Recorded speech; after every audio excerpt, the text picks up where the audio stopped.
एक ही लक्ष्य। मित्रों, आज की कहानी में हम जानेंगे कि लोग जीवन में अथक प्रयास करने के बाद भी विफल क्यों रहते हैं।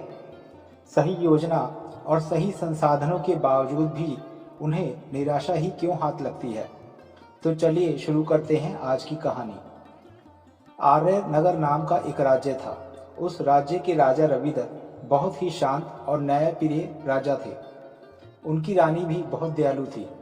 वह हमेशा निर्धन और दुखी लोगों की मदद में लगी रहती थी।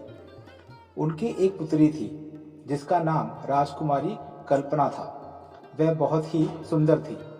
राजकुमारी बहुत ही चंचल और हंसमुख थी। अब वह विवाह के योग्य हो चुकी थी, इसलिए कई राज्यों से उसके विवाह के लिए रिश्ते भी आने लगे थे। लेकिन राजा कोई निर्णय नहीं ले पा रहे थे। वहीं राज्य में एक युवक था। वह एक किसान का पुत्र था जो अपने पिता के साथ ही खेती का कार्य करता था। उस युवक का नाम आदित्य था। वह राजकुमारी से मन ही मन बहुत प्रेम करता था, लेकिन निर्धन होने के कारण उसने कभी प्रयास भी नहीं किया कि वह राजकुमारी से अपने मन की बात कह सके। एक समय की बात थी। राजकुमारी अपनी सखियों के साथ वन में शिकार करने के लिए गई। राजकुमारी के अकेले वन में जाने की खबर सुनकर राजा ने अपने सेनापति को राजकुमारी की सुरक्षा के लिए भेजा। राजकुमारी को काफी समय तक कोई शिकार नहीं मिला। जब वह वापस आ रहे थे तो उन्हें झाड़ियों में कोई हलचल सुनाई दी। राजकुमारी ने समझा कि वहां कोई जंगली पशु होगा। यह सोचकर राजकुमारी ने तीर चला दिया।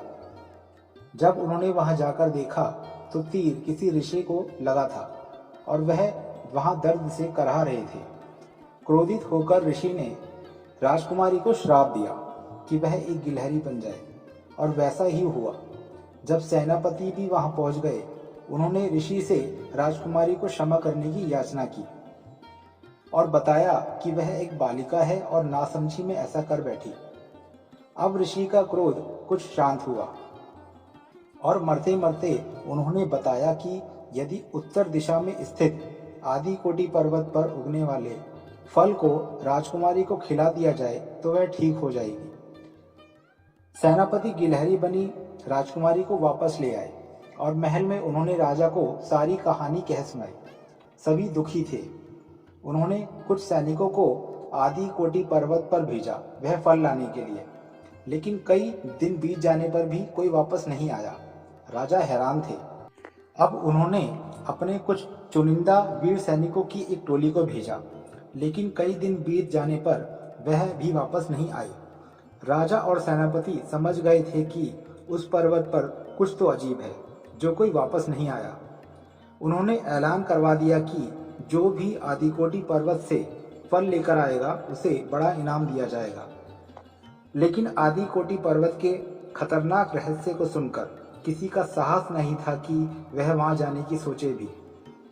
यह सूचना आदित्य तक पहुंच गई और वह राजा की आज्ञा लेकर उस पर्वत के लिए निकल पड़ा।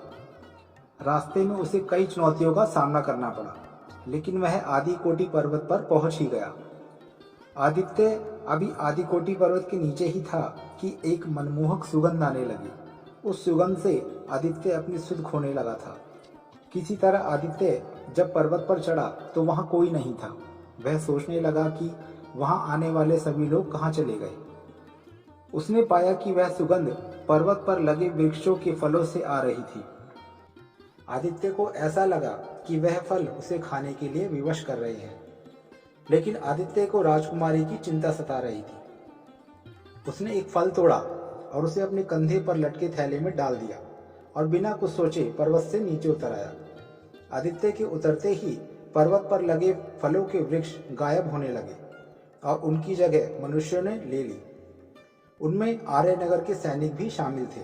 सबने आदित्य के धैर्य की प्रशंसा की और बताया कि यदि आदित्य लालच में आकर उस फल को खा लेता तो वह भी वृक्ष में बदल जाता। सभी वापस नगर आ गए। सैनिकों ने राजा और सेनापति को सारी बात बता दी। रानी ने वह फल गिलहरी बनी राजकुमारी को खिलाया तो वह वापस अपने रूप में आ गई। आदित्य ने इनाम लेने से मना कर दिया, लेकिन राजा ने कुछ और ही सोच रखा था। उन्होंने सेनापति से सलाह करके गरीब आदित्य के घर अपनी बेटी राजकुमारी कल्पना का रिश्ता भेजा। फिर क्या था, आदित्य और राजकुमारी का विवाह हो गया। आदित्य कभी अपने लक्ष्य से भटका नहीं और उसने अपने प्यार को पाने में सफलता हासिल कर ली। मित्रों, उन सुगंधित फलों की तरह जीवन में हमको भी बहुत से प्रलोभन भटकाने का प्रयास करते हैं, लेकिन विजय वही प्राप्त करता है जो अपने लक्ष्य को प्राप्त करने के लिए निरंतर प्रयास करता रहता है। अगर आपको यह कहानी अच्छी लगी हो तो आप अवश्य बताएं। वीडियो को लाइक और चैनल को सब्सक्राइब भी अवश्य करें।